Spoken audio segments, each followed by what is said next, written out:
Greetings, Earthlings and other humanoid life forms. Right, who's up for a really quick make? People have been asking me how I made the little bowl. It's a little white one. I can't find it.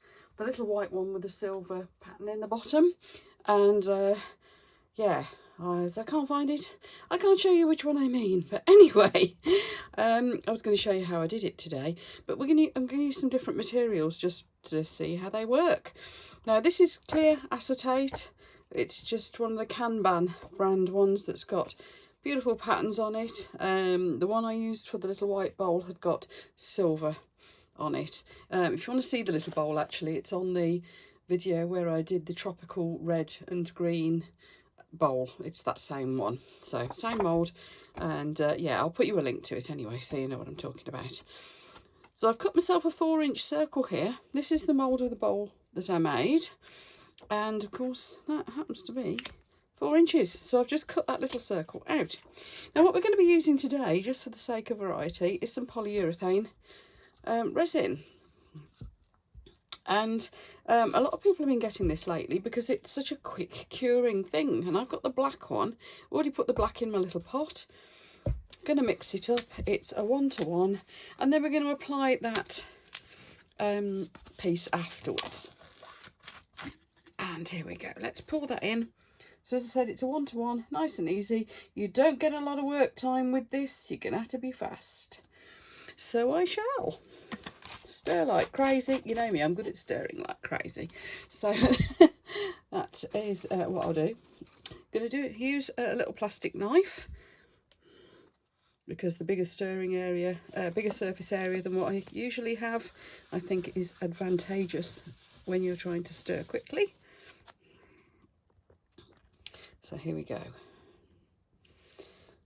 Now this stuff cures fast. I'm getting some of the Let Resin polyurethane resin shortly to try. They only do it in white at the moment, because I think that's what people use for casting a lot. But it is available in other brands in a number of colours. I was glad to have found this black. I'll put you the link for it, because until Let Resin bring theirs out in black, which they might at some point. Oh, is that a motorbike I can hear? Yeah, until that comes out in black as well, I should be using this brand. When I do get the Let Resin one, I'll let you know what it's like. Because of course, as resin artists do use a lot of black, because we back things with it, don't we? But I've recently discovered this will work for quite a decent depth of pour. So we'll chuck this in. That should be mixed up quite well now. I wasn't sure how much this bowl took, would you believe? You'd think I'd know after all this time, wouldn't you? Gonna tap it. Probably pick it up and drop it a bit. Just trying to make sure the bubbles have got out the corners. I might take my little knife and have a little dig round as well.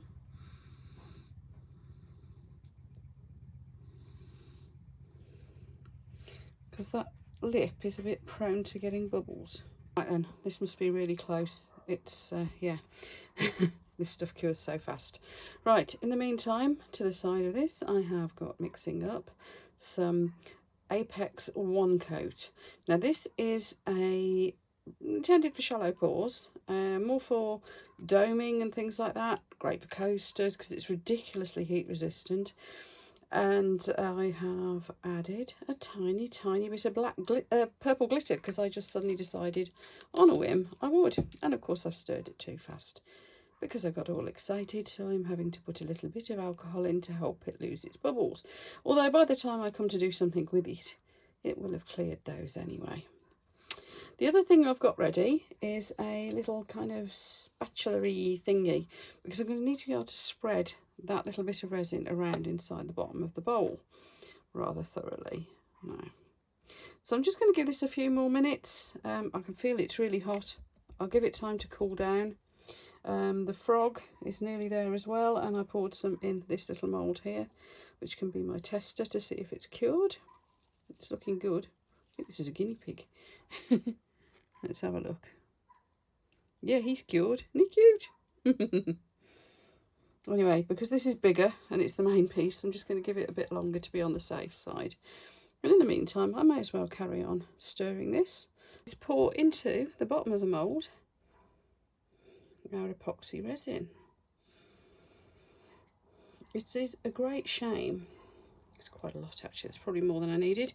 It is a great shame that you can't get polyurethane resin in clear. It just doesn't exist.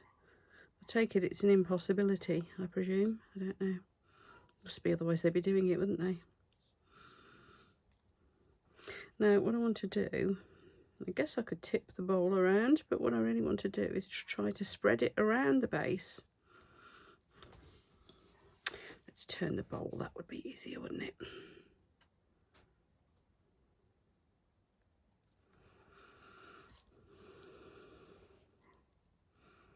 Yeah, it's still quite bendy. I really should have been patient. Now, the other bowls that I did, of course, one was in regular epoxy resin. The other was done with EcoPore. So, you know, you can use this technique with pretty much any materials that you would normally cast with. This doesn't want to go to the edges for me. Maybe I did mix up enough. You could do this with UV resin, actually. The white bowl I did do with UV resin. So if you want a real fast make, do this stage with UV as well.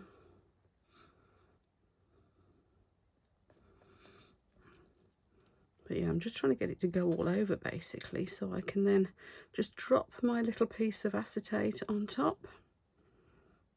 Anyway, that's pretty much all over. There's a couple of little patches, but that's okay. Now this has got a tiny bit of glitter in it itself, can you see?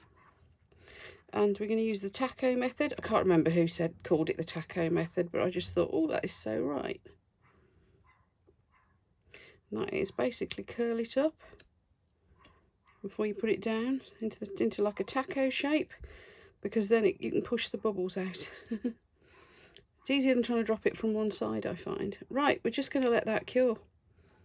This is a really fast curing resin that I've put under here. And of course, this is acetate, so it is waterproof. The whole thing's waterproof. You could just leave it like this. However, I do want to put clear on top as well, because I do want to seal it in. Just in case any smart aleck wants to use it as a coaster or something.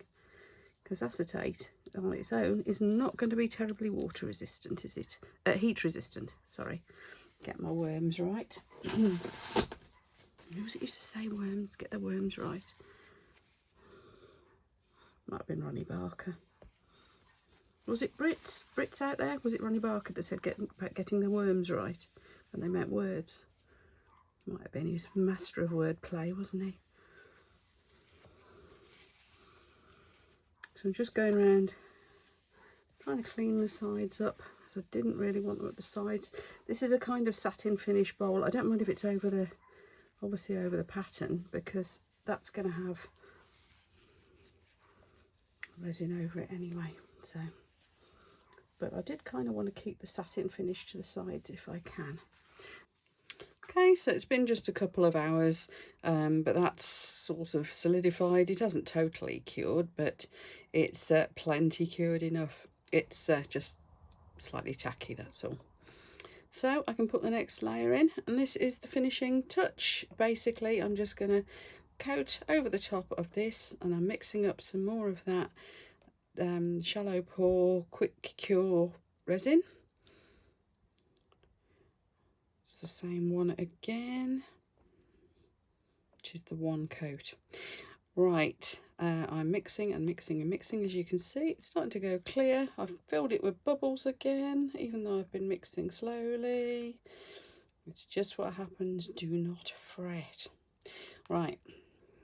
Of course, there's lots of other little finishing touches you could do. You could put like get one of the marker pens, gold, silver, something like that, and go around the edges. But I think I quite like it just as white. So I think this is pretty well mixed up now. And then once this is poured in, now let's see how much I'm going to need. I don't want to stir it too. I don't want to overload it too much. I'm just going to push this out to the edges. I don't want to lose the depth of the bowl, you see. So I'm just trying to get like a shallow coat. Is that enough? Could use that flat spatula thing again, but I think I shall be okay. We're just using this stir stick, just spreading it out. The bubbles will sort themselves out, they always do. Even with my terrible stirring behaviour, this resin always does sort itself out bubble-wise.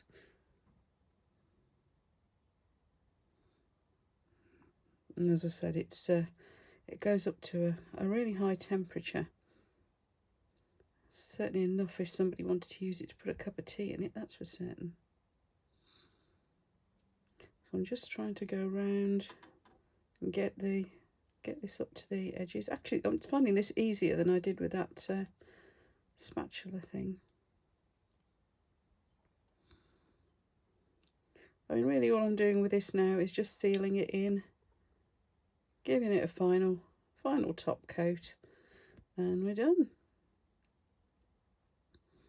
So once this is all cured up, I will show you the finished thing. You can see the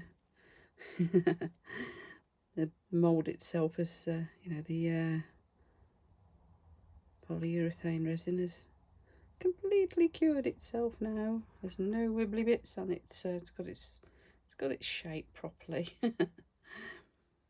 Right, I'm just going to put a tiny drop more just to make sure I've got. Oops, that went up the side. Just to make sure it's definitely dropped all the sides in. Don't want any, you know, bits that haven't edged off nicely. So I'm going to go around like this, and then I'm just going to go around with a wipe just to take off any overspill, because I have kind of gone up the sides a little bit. I've just decided I would. There we go, just making sure I have got the whole thing for you. Right, getting one of my Wonder Wipes again. What would I do without these Wonder Wipes? I just don't know. So put my finger in here, got my thumb, there we go, and just swizz it around like that. Do a couple of laps just to make sure I haven't splattered up the sides anywhere, and then we're just going to leave it. So yeah, I'm going to give it a good, well, this is meant to take 4 hours to cure. It does cure quicker than that generally, I find, but I will give it the full 4 hours just to make sure it's absolutely sorted. And then we can have a look, and I'll take some photos as well, and we'll be done. See you later.